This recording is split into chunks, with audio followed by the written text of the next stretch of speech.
better than takeout sweet and sour pork. So I know using a pork shoulder is what they say, but can someone explain to me how you could be a pork shoulder boneless butt? How does it get the shoulder and the butt? Unless it's just like compacted together. Anywho, that's a mystery for another day. I'm gonna cut this up into bite-sized pieces. I cut off none of the weird stuff, okay? Because if an animal has to die for me, I'm eating it all. Now I'm gonna add that pork shoulder butt to a bowl. Now I ran out of China Lily, so all I have is this soy sauce, so we're using it. I'm out of garlic powder, so I'm gonna use this Kinder salt, pepper, and garlic. I'm also gonna add some of this white pepper. If you've never tried white pepper, you need to. I'm gonna give it a mix. We're gonna put this to the side and cut up our veggies. For this recipe, I'm using 2 different kinds of peppers and a white onion. I really wanted to add pineapple, but my pineapple went bad. Just gonna cut them into like bite-sized pieces. All right, our veggies are prepped. Let's make the sauce. 1/2 cup of ketchup. 1/2 cup of brown sugar. 4 tablespoons of vinegar. Mix it all together and put it to the side. Back to the pork, we're gonna add 1 egg. Give it a mix. I'm gonna use some flour and cornstarch here, but you could just use either or do both like me. Probably like 1/2 cup of each. I need to go get another bottle. The cornstarch is what gets your batter really crispy.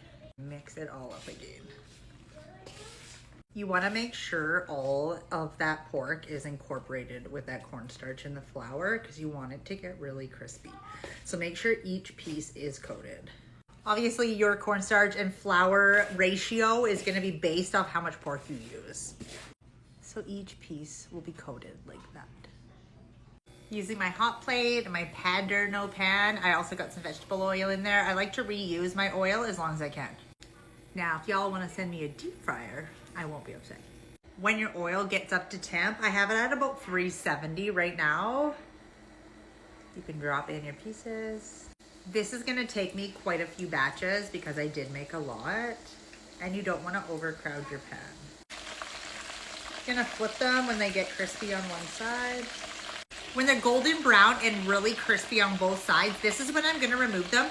I'm actually gonna do a double fry on mine, which means I'm gonna remove all the pork, crank that temp, and drop it all back in just for that extra crunch. I'm not gonna show that on camera because that's gonna take me forever. Just gonna remove the pork, continue to cook the rest of the pork, and then dump it all back in at a high temp.